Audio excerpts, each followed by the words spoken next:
So we took the pregnancy test here at Hopes for Women. And when I found out I was pregnant, I was very, very shocked. And I cried because I didn't know what to expect and what to do. And so when she finally came back and told me that I was pregnant, I started crying because I was not impressed with myself. She did the test and came back positive. Whole whirlwind of emotions totally sweep you at that time. And I was a ball of wreck. I was emotional, I started getting teary-eyed, and then I started laughing, I got happy, and I was like, and I even asked her, I'm like, can I just give you a hug? Like, I didn't know what to do. I was shocked. I just went in my car and I sat there and I cried. And then I cried for 10 minutes and I said, okay, here you are pregnant and you have to accept that. And here's a facility where they can help you.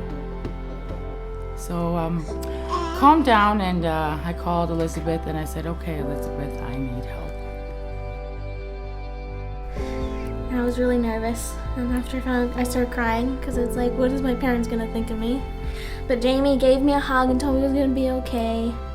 After I left here, I made an appointment to come back because I thought it was going to be really helpful to keep coming back to a place that was supporting and not going to tell me what to do. Family is always family and they'll always support you, but sometimes you just need that person who doesn't know your backstory necessarily or who has a totally different perspective. That I think it's great to come here.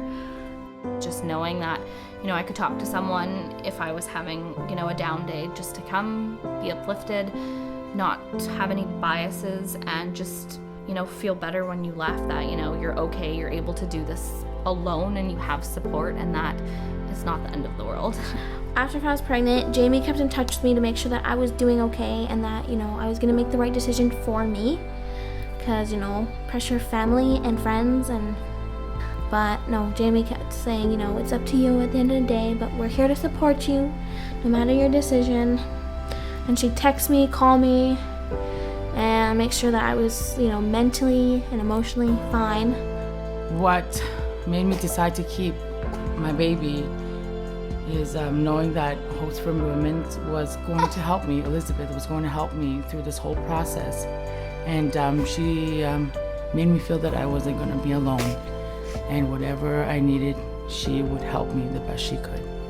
It has definitely helped with my pregnancy and calming me down some days that I don't think I can handle things, and just know that, it is a phone call away, or I can pop in quickly if I have a question, or, resources even such as if I want a book to read or need a prenatal vitamin. It's not just necessarily counseling, like there's resources that you can use elsewhere too that have helped. So it's been really nice. I keep coming back to the Hope for Women because they've really understood me and counseled me through a bunch of stuff and, supplied me with a bunch of things I really needed, like clothes and a bath and formula, because I can't afford that on my budget.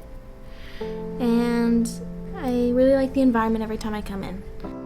The minute you open the door, you don't even have to open the door. You can look through the door and they see you, and then they're smiling at you, and they're, they welcome you, and it's just like, they make you feel like you're family. So I've blamed Elizabeth every single time I've seen her and come to talk to her that, I'm pregnant because of her. Because of Hopes for Women. Because if I didn't come here, I wouldn't have found out I was pregnant. But we are thankful that we did. Because there's a lot of help here.